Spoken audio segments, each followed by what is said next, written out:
শাইলচাপড়ায় ৩টি গড় ভয়াবহ অগ্নিকাণ্ডে পুড়ে ছাই।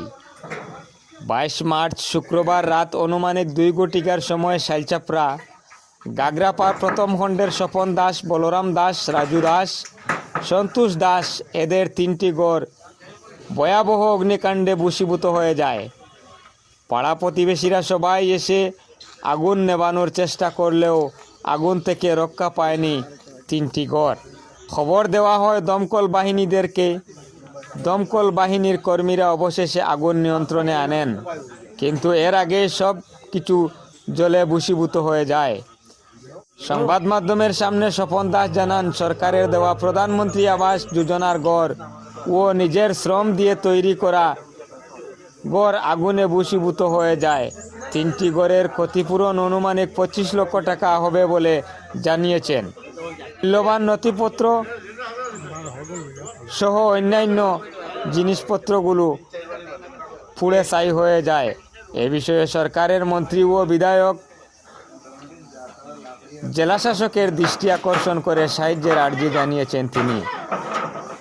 অন্যান্যদের মধ্যে উপস্থিত ছিলেন স্বপন দাস, বাবলু দাস, বলরাম দাস, সন্তোষ দাস, তপন কুমার দাস, রাজু দাস, নির্মল দাস সহ আরও অনেক। শাইলচাপড়া থেকে দেওয়া শঙ্কর শীলের খবর, বরাক টুডে আপডেট।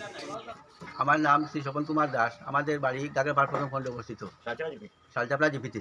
বিগত 22 তারিখ রাত্রে আনুমানিক 2 ঘটিকার সময় হঠাৎ আগুন আমাদের ঘরে দেখি হাল্লা চিৎকার করিয়া স্থানীয় লোকজনের সহযোগিতায় আগুন নিয়ন্ত্রণে আনা যায়নি। সম্পূর্ণ ঘর দরজা বশীভূত হইয়া যায়।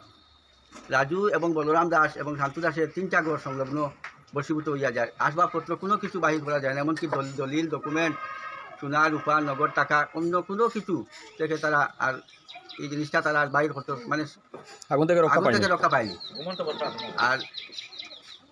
আর আমাদের বিশেষ আবেদন ওটাও যে 2 জন ব্যক্তি বিপিএল ক্যাটেগরির লোক, প্রধানমন্ত্রী আবাস যোজনার অধীনের গড় সম্পূর্ণ বশীভূত হইয়া যায়।